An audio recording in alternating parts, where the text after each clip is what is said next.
अस्सलाम वालेकुम friends, welcome to my YouTube channel cook with Neeta. आज मैं आपके साथ फ़िश करी की रेसिपी शेयर करूंगी, वो भी क्विक और इजी स्टाइल में, सिर्फ़ और सिर्फ 15 मिनट में बनने वाली। तो चलिए बनाते हैं।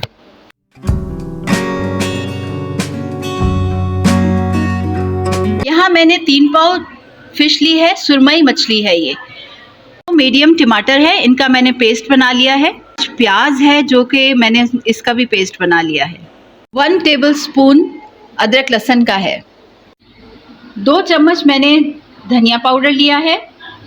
1 चम्मच मैंने कसूरी मेथी ली है और आधा चम्मच मैंने हल्दी का लिया है। चंद पत्ते मैंने करी पत्ते के लिए हैं। 2 टेबलस्पून मैंने फ़िश करी मसाला के लिए हैं, आप किसी भी ब्रांड का ले सकते हैं। 3 चम्मच मैं अपने पैन के अंदर तेल डालूंगी। अच्छा, पहले मैंने इसमें मेथी डालनी है, लेकिन ध्यान रहे कि देखें आपने स्लो आंच पे रखना है। तेल ज़्यादा गर्म ना हो, क्योंकि ये मेथी एकदम जल जाएगी और अगर जल गई तो पूरा सालन आपका कड़वा हो जाएगा। तो आपने क्विक करना है सारा काम। ये आपने मेथी डाली और इसके साथ ही आपने ये अदरक लहसुन का पेस्ट डाल दिया। मेथी को आपने जलने नहीं देना है। अदरक लहसुन मेरा थोड़ा यहाँ पे मैंने भून लिया है। अब इसके अंदर जो मैंने ये अनियन पेस्ट बनाया हुआ था, मैं ये डाल रही हूँ।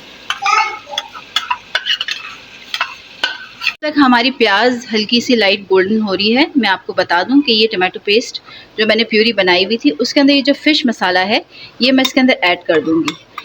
इस फ़िश के अंदर मैं ज़्यादा मसाले इसलिए ऐड नहीं कर रही हूँ क्योंकि इस मसाले के अंदर ऑलरेडी मिर्च, नमक सब ऐड होता है। सिर्फ धनिया पाउडर इसके अंदर ऐड करेंगे। ये सारी चीज़ें मैं इसमें ऐड करके, तो अब मैं इसमें ये पेस्ट ऐड कर रही हूँ।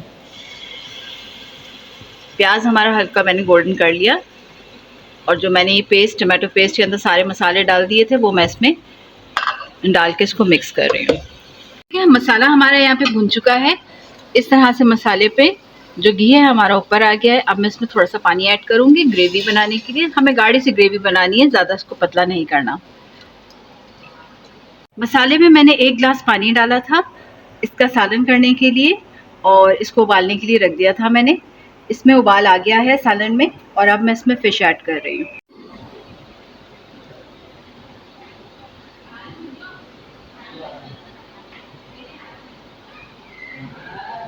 यहाँ मैंने अपनी फ़िश डाल दी है और इसको मैं सिर्फ 5 मिनट धीमी आंच पे पकाऊंगी, क्योंकि ये फ़ौरन पक जाएगी। देखें, यहाँ फ़िश को पकते हुए 5 मिनट हो गए हैं। आपने जब भी इसको अगर घुमाना है तो इस तरह से घुमाना है ताकि हमारी फ़िश जो है वो टूटे ना, क्योंकि फ़िश इतनी नरम हो चुकी होती है कि अगर आप उसमें चम्मच चलाएंगे तो ये टूट जाएगी। तो अब मैं करूँगी डिश आउट इसको। तो यहाँ हमारी रेसिपी को मैंने डिश आउट कर दिया है। अगर आपको मेरी ये फ़िश करी की रेसिपी पसंद आई हो तो मेरे चैनल को लाइक करें, कमेंट सेक्शन में ज़रूर बताएं कि आपको ये रेसिपी कैसी लगी। सब्सक्राइब करना ना भूलें ताकि मैं आपके लिए इस तरह की क्विक इजी डिशेस लाती रहूं। तब तक के लिए अल्लाह हाफिज़।